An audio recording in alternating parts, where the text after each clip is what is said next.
The 2016 Babe Ruth World Series kicked off this weekend at iFIBER's Johnson O'Brien Stadium. 9 teams from around the country are in town to challenge the defending champion Columbia Basin River Dogs, who took the 2015 title in Klamath Falls, Oregon. As part of the opening ceremony Saturday night, event co-organizer Sam Boroff was presented with an award from the Babe Ruth World Series for his contributions to help promote youth baseball. I've been a player, I've been in families, so I hope you enjoy yourselves on the other end. But on this end, it's just a vision. We hope you enjoy it. We hope you take advantage of what we have to offer here. This beautiful field. It's a lot of hard effort from a lot of volunteers. So thank you for helping us put this on.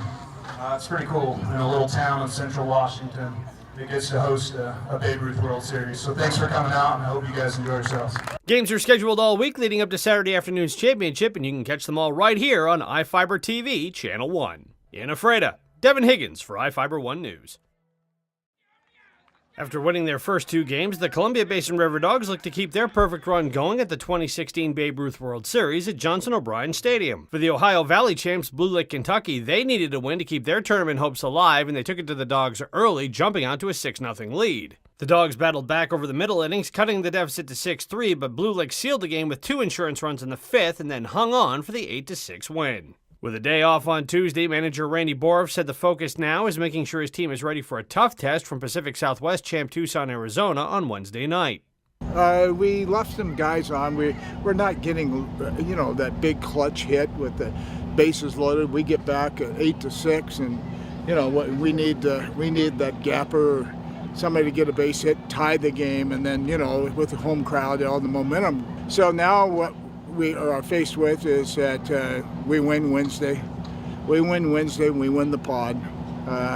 We lose, and now we're back at the mercy of 2 or 3 teams that are going to be 2-2. And we gave up 8 runs tonight, and that wasn't good. Giving up runs is not a very good situation. So again, fate's in our own hand. A win for the River Dogs locks up a spot in the single elimination bracket and a possible first-round bye. First pitch is set for 8 p.m. tomorrow night, and you can catch it live on iFIBER TV, Channel 1. In Ephrata, Devin Higgins for iFIBER 1 News.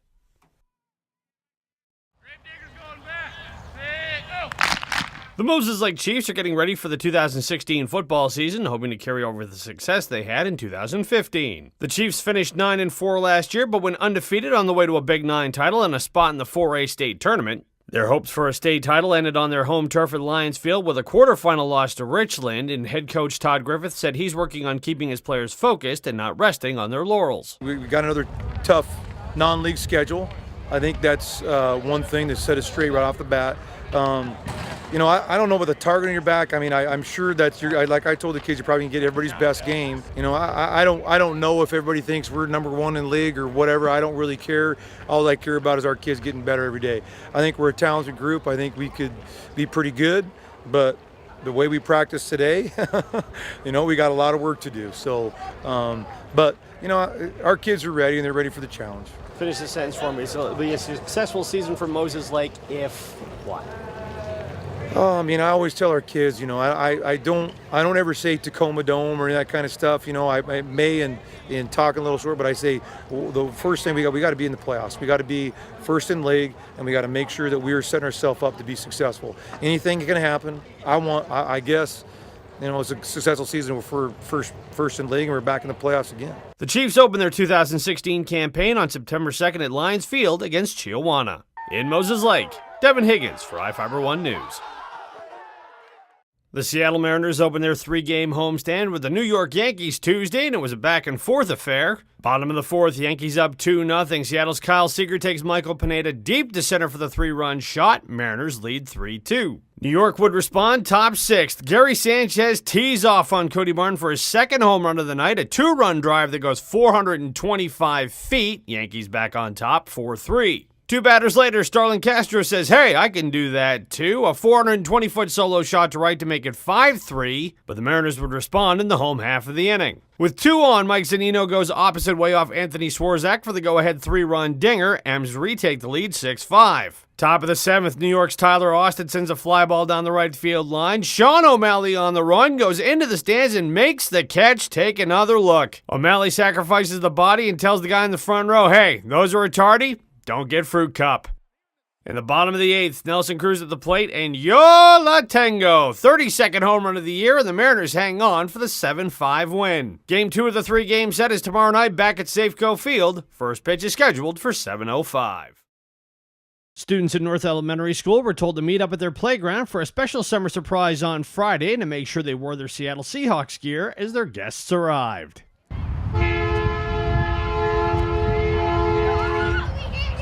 The Seahawks stopped by as part of their annual 12th Man Tour across the state. Along with the Seagulls cheerleading squad, the Blue Thunder Drum Corps, and of course Blitz the mascot, the kids and their parents got to meet 2 of the newest members of the team. Rookie lineman Jermaine Ifedi was the Hawks' first-round pick this year, while teammate and fellow lineman Reese Odiambo went in the 3rd round, but both men will be tasked with protecting quarterback Russell Wilson for the next few years. Along with taking part in football drills and of course signing autographs, the team made a donation to the school to replace the playground equipment it lost earlier this year, and they also left an even bigger memento for the school going into next year. Do you guys know what this is? What is that? It's the 12 flag. That's right, it's the 12 flag. But more important, it's the 12 flag that's come from the Seattle Seahawks that's coming over here to North Elementary.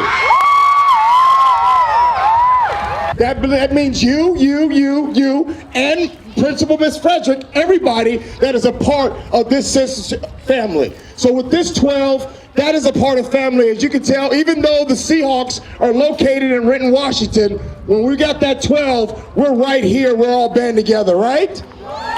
Principal Kelly Frederick said the day couldn't have gone better for her students. Just the opportunity to do it, the fact that they would, this big organization, they could have gone anywhere and gotten crowds of thousands, and they said, no, we'll come talk to your 300 kids. I mean, that is just, it's just heartwarming, and what a great thing. And I mean, this is a chance for our student council, this is Zach, to get involved. And just, he had to make decisions about big toys, and the Seahawks backed us up the whole time. Before heading out of town, the Hawks made another surprise pit stop at the Moses Lake Safeway. Both Ifedi and Odiambo helped customers ring up their groceries while the Seagulls filled the bags. After going from a standout college player to a top draft pick for one of the perennial playoff contenders in the NFL in only a few months, Ifedi talked about the transition and how much it helps him to get to know all of Seahawks Nation. It's great. These fans are also passionate here. You know, they love this team. And, you know, even though they, everybody can't come to a game, you can still tell they have great support for their team, win, lose, or draw. So I think they're just proud of what we've built. And that's what you do it for. You do it to see those kids that you may not know them, but you know they're supporting you 100%. And that used to be us. That used to be us a few years ago. Wishing that we could see some actual real life NFL players up close. So it's great for them to have that experience. In Moses Lake, Devin Higgins for iFIBER 1 News. The Warden Cougars softball team made history Thursday night at home, completing the perfect regular season with a sweep of the Clay Elm Warriors. In their 20 wins this season, the Cougs outscored their opponents 288-27, recording 10 shutouts, including 6 in a row from April 23rd to May 7th. A big key for Warden's success has been starting pitcher Ilea Enriquez. The senior ace was named Central Washington B-League Player and Pitcher of the Year and is one of 6 Cougars to make the All-League first team. Enriquez said the team's success is about more than just what she does on the mound. Everybody has their own strengths, and so we use that. A lot of girls have already played before in tournament ball, so they have that experience. And we all have our weaknesses too, but we back that up with our strengths, and we're a well-rounded team. Ever since I was a freshman, I've been ace pitcher. I've pitched all the way through districts and state, so I've been doing that for the past 3 years, and I've played tournament ball. So having that experience, I'm confident up there. I'm not, I don't want to be in this. I know that I'll get it done, and I know that my defense will back me up. Warden coach Wes Rickens earned League Coach of the Year honors in 2016 and talked about how his team managed to run the table. I knew we had a team that could do what we're doing, but there's a lot of ups and downs, there's injuries and stuff like that, and we've been really blessed this year not to have a lot of issues like that, and the girls have been really strong, and we schedule a really tough non-league schedule. We play 10 1A teams, so we can kind of get some tough competition, and I think it's going to help us in the postseason, help us get a little stronger. Going undefeated, yeah, that's just icing on the cake. You know, just we want to be playing well when we go into the playoffs, and that's our main goal. With the regular season over, the Cougars set their sights on a district title starting this weekend in Ephrata. In Warden, Devin Higgins for iFIBER 1 News.